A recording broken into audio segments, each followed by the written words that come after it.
So I'll show you an example of what I've been doing, experimenting with using different digital wallets like MetaMask, and there's also the Phantom wallet right here. The Phantom wallet is part of the Solana blockchain specifically. And so with MetaMask, you can connect multiple different networks to MetaMask. And so right now, I have the Ethereum network connected to MetaMask. I have the Binance Smart Chain and also the Polygon network.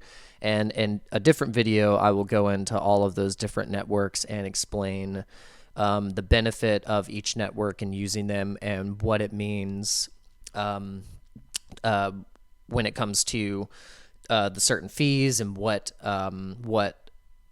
coin and tokens you have to use to be able to use the decentralized exchanges, which you would be referred to as a DEX. So whenever you hear DEX, it's just a decentralized exchange where basically there's no governing entity that controls the flow of funds. It's basically like everyone who is participating in the exchange is giving liquidity, and that's kind of how I've understand it so far. I'm still new. I'm still understanding the mechanisms, but essentially with a lot of these decentralized exchanges, there's liquidity that's provided through staking, and that is how a lot of trading fees are covered, and how rewards and percentages are be able to be paid out to people.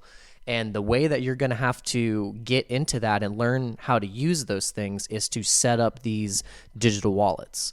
You're going to need to set up a MetaMask and learn how to connect these different networks and know which one you're going to want to use. So specifically with setting up the MetaMask, I set up the MetaMask first for the Binance Smart Chain so I can experiment using BNB and swapping on PancakeSwap. So with BNB on the Binance Smart Chain, you have the option to buy a lot of different pegged tokens that were based off of the Ethereum blockchain and started to go cross-chain. So a lot of tokens will list on a blockchain, and then they will eventually list their contract on another blockchain. And all that is basically giving the coin more access to different liquidity in different markets. And basically, it's like if I want to buy Ethereum on a different network, it basically would be a wrapped Ethereum that is pegged to the price of what Ethereum moves at. So essentially on Binance through the MetaMask, I can experiment with swapping for these tokens. So with swapping, this is just like one of these things that you learn starting into crypto. You have to have the governing token, the coin to cover the gas fees for doing a swap. So say I want to buy a token that is on the Binance Smart Chain, and let's go with, let's see here. I'm just going to go to my watch list because I have a few that I will show you that I have been testing and playing around with. So I, just testing some meme coins that are kind of based off of Shiba Inu. There's some that are specifically for NFTs. There's some that are specifically that are directed in the gaming sector of the market. So I'll just use a Riva coin. This is one that I kind of jumped into when I saw it on the trending list. So it kept popping up on the trending list about a month and a half ago. and I saw that right here, contracts. You can add it to your MetaMask. So this is how you are going to be able to see what the contract address is. And obviously, when you go on CoinMarketCap, there's going to be so many projects on here that are listed. Some of them are completely ridiculous. Some of them are completely based off of culture, pop, meme, trend names, and there's absolutely no use case for them. But then all through that, you can sift through and find something that actually is pretty cool. It might be an anonymous team, it might not, but then it's an opportunity to make a quick flip. It's probably not something that you're going to want to hold long term. But in that, in discovering and kind of going through and seeing what you can find, you will find something like what I found here, Ariva, which they're trying to do something. Don't know if it's going to succeed for what they're trying to do. They're in the travel sector specifically. I'm not going to go into like a review of the coin. I'm just going to use it as an example. I found it, a month and a half ago, caught it right before it went up 350%. And I just chucked about, I think, $40, $45. And it just went parabolic. So I was able to turn that quick, $50 into over $250. I don't know how good my math is right there. This is when I need something up to do that. But just to say, I mean, it was a good first test on the Binance Smart Chain of using MetaMask and testing out PancakeSwap. So in another video, I will go into using PancakeSwap and using a decentralized exchange or a swap like that. If you learn how to use one of them, you'll be able to use most. A lot of these swaps are based on the same programming and the same kind of dApp, which is basically an application inside of a browser. It's part of this whole new type of web experience, which everyone is calling Web 3.0, which is like everything is kind of like packed and fully programmable inside the box in the network. And it's to where you can connect all of different, because how like Facebook basically implemented their logo to where you can click and say connect with Facebook, connect with Pinterest. Think of like that, but with your crypto digital identity self. That is what is happening right now, and that is why you need to learn how to do this stuff. You need to learn how to set all this stuff up, because this is going to be normal. In a few years, this will be completely implemented into our society as a complete normal use case. So learn how to do it right now. This is why I'm making these videos. So MetaMask is one of those wallets that you can use on the browser, and you can also use it on your phone. So the first wallet that I actually fully set up and was like confident to try and use and send transactions with was Trust Wallet. So with Trust Wallet, I learned a lot. So with crypto, you're going to make mistakes. There's going to be a lot of mistakes that you're going to make. You're going to be like, how much gas did I just pay? What did I just send? Okay, so I'm going to trade. Okay, so what is chainlink? Okay, so if chainlink, it sounds like it links cryptos together. Maybe I can use that as a swap token to swap, and then I can. Everything I just said is so wrong, and I wasted so much money thinking all of these things. And this is why I'm going to tell you, you got to do more research before you start sending and moving money around in transactions in crypto, because you are going to burn yourself, and you're going to be so pissed if you try and send $1,000 on the Binance Smart Chain, and you're sending it to an Ethereum crypto address, or your addresses are wrong, or you are not calculating, or you didn't put enough gas in to cover your transactions. I mean, there's all kinds of stuff that can happen. So here I'm going to show you and tell you what I did and made a mistake with trying to basically understand the mechanisms of even what swapping is. So I got on Trust Wallet and was basically learning that you can use multiple different networks on Trust Wallet as well.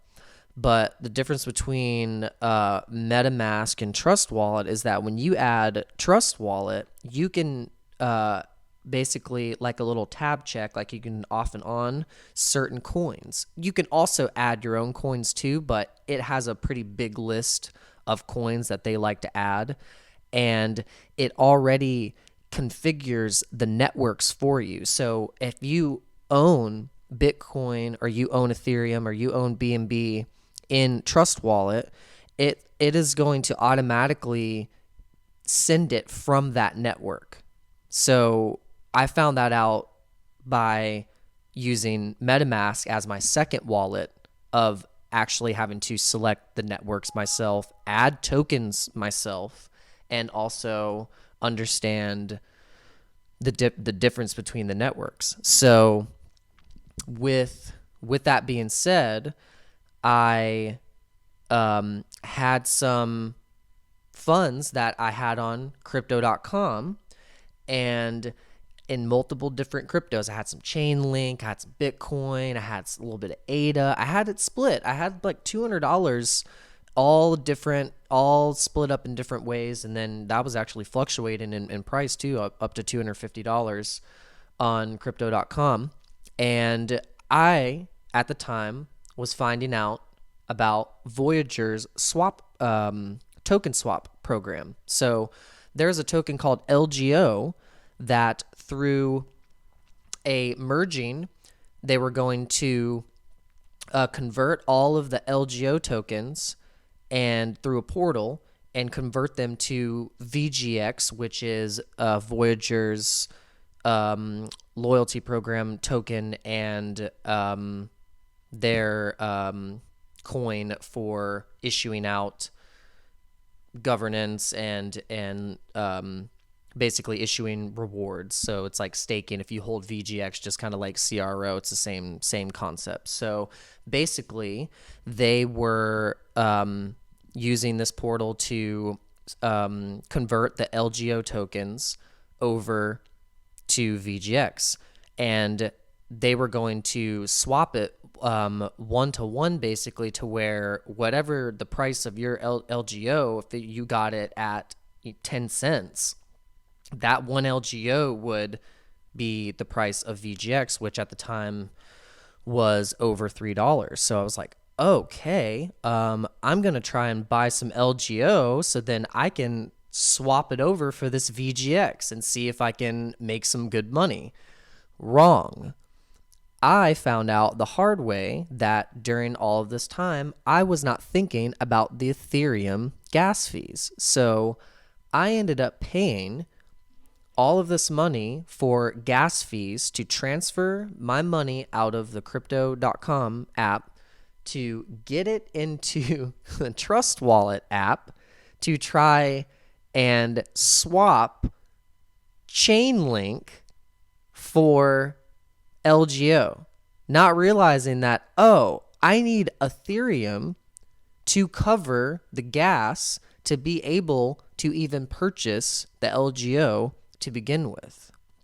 So I basically just put myself in a complete roadblock, and all I had to do, if I was really wanting to get this LGO token, was to basically put it all into a stable coin, and then I could have used either that stable coin and transferred it to Ethereum, or just use a base Ethereum purchase. I could have purchased Ethereum just flat out on Trust Wallet and then basically configured how much the gas would cost at the time to cover the transaction. But all in all, I basically backpedaled myself so hard with my funds, and I would have just been better off keeping it in crypto.com.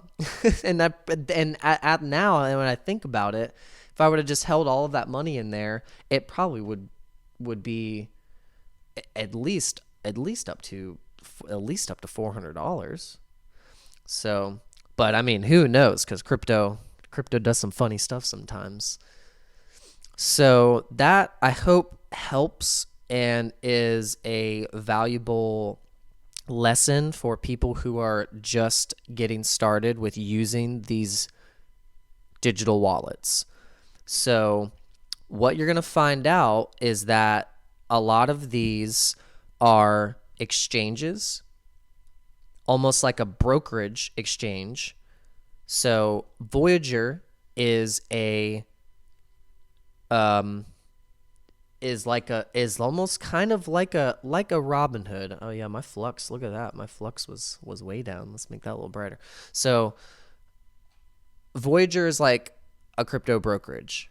They are going to be the safest bet of where to probably hold your money when it comes to security breaches or any type of government intervention. Voyager's probably going to be the one that's going to play the rules the best. And I would say the same with crypto.com. So you'll notice that some of these are going to have better wallet functionality than others. So I've noticed that with using Voyager, since they're a newer platform, they're taking a little bit longer to implement their debit card system. They just launched the pre-sign up for the debit card. They've been doing the loyalty program to build it up, but now they are, as you can see, are implementing the debit card. So I'm excited about that because that's where I actually hold most of my money. So it'd be nice to be able to have it liquid like that, or not. I don't know. Maybe I might spend it more. No, don't give me the debit card. But yeah, so the crypto.com app and functionality for their digital wallet is great. I love it. I've actually been using this app and this debit card to earn cashback crypto rewards, and I've been using it as an off and on loader for my profits off of my MetaMask from the Binance Smart Chain. That's a freaking mouthful. So when you are learning how to do all of this stuff, you learn how to make a trade, and you have profits, what do you do with it? How are you going to actually get it? Like all of these people that are making this funny money and they off of like Shiba Inu, and then they have like $1 million and they don't even know how to get it into their bank.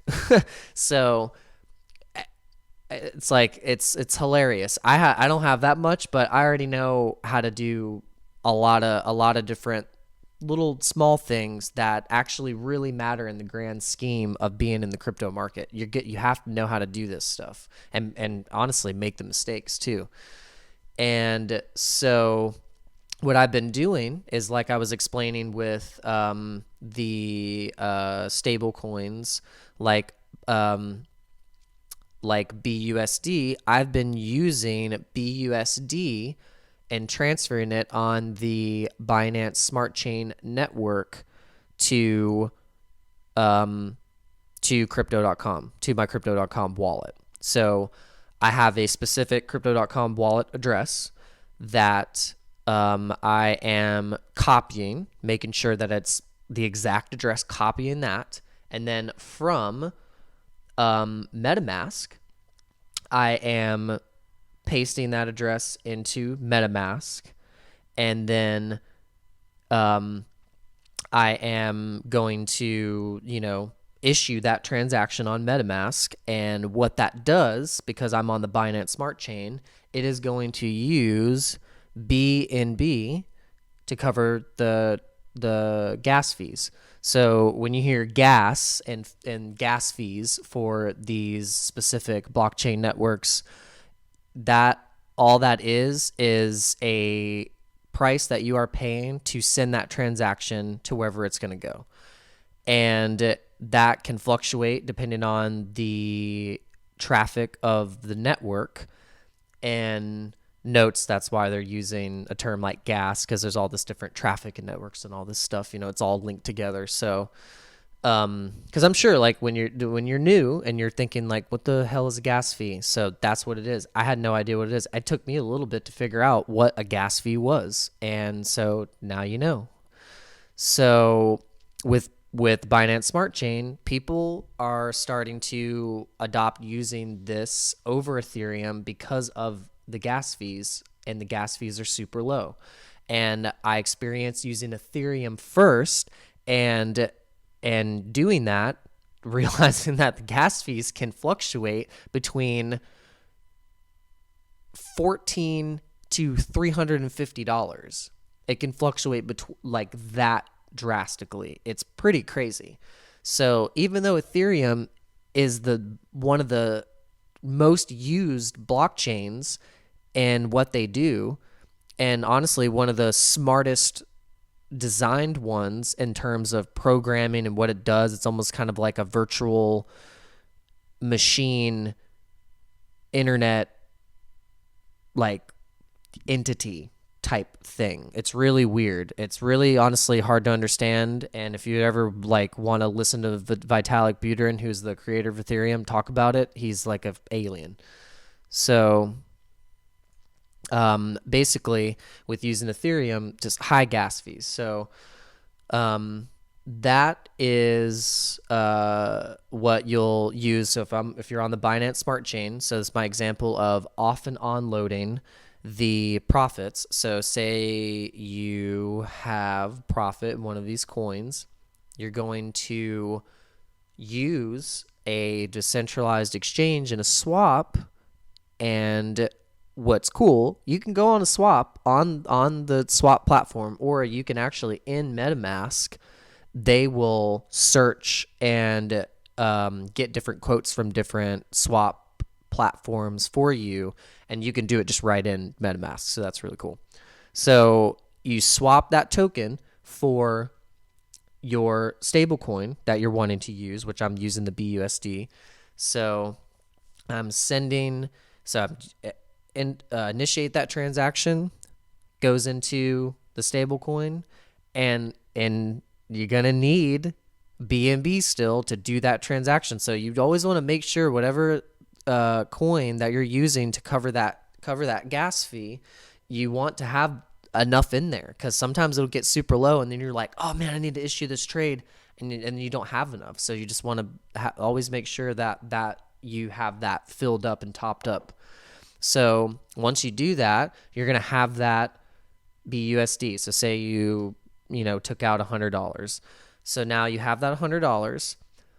Now on the network, no matter what coin you have, that your network, you're going to have the same address. So that address is what you are going to be sending from to crypto.com. So that's what I did. So you make sure your addresses are right, you make sure you have enough to pay the gas, and then you initiate the transaction. So then, because I'm sending it to crypto.com and on my digital wallet, it's coming in, I get to pick what network it's going to.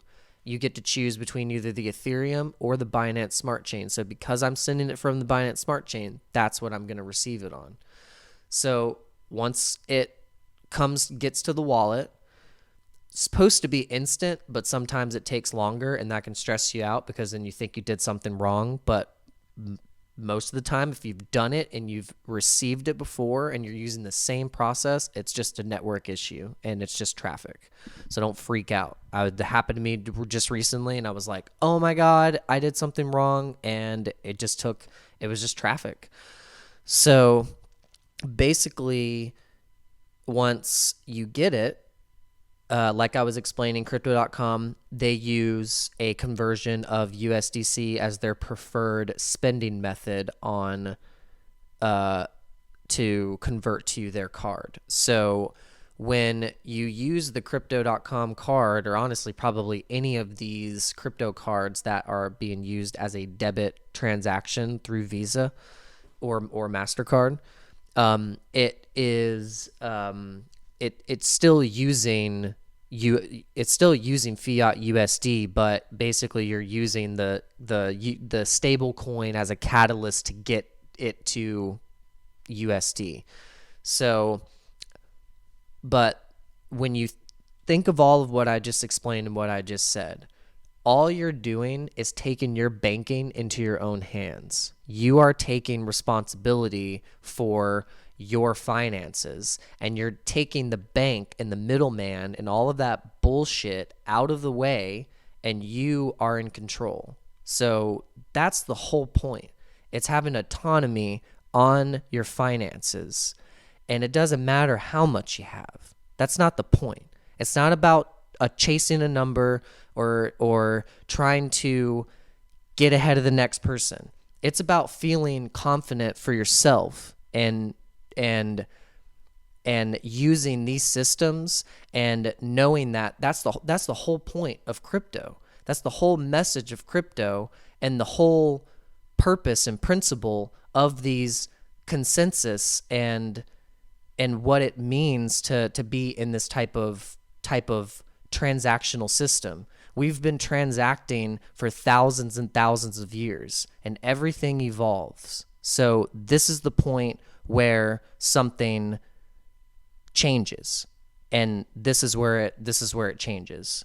And I have Matthew McConaughey right here, or not Matthew McConaughey, whoever the hell this is.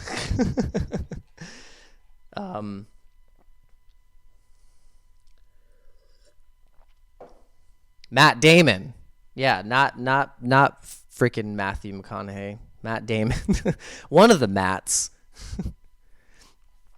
But this is just to show you, this is how big crypto is getting. We have Matt Damon doing a commercial for crypto.com. I think that's hilarious.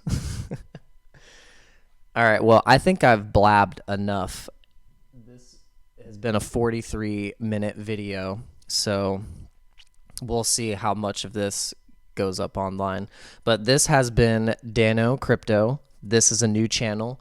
I really hope you've enjoyed what I've been talking about, and I really think this is really valuable information for someone who is new to the space and just wants to just get right in and just start getting your feet wet on crypto. So yeah, thanks for listening, and I'll be uploading a video every single week.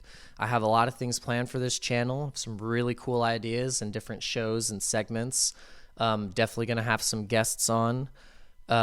Please hit the subscribe button, hit the like button, share it for your friends, share it to your grandma. I mean, like, tell everyone about this, because it is... Hopefully my video is still going to get my... Using an iPhone. It's just, but yeah, hopefully this this can just kind of spread, and you can really do something cool with this information if you're new. So yeah, that's all I have to say. Peace.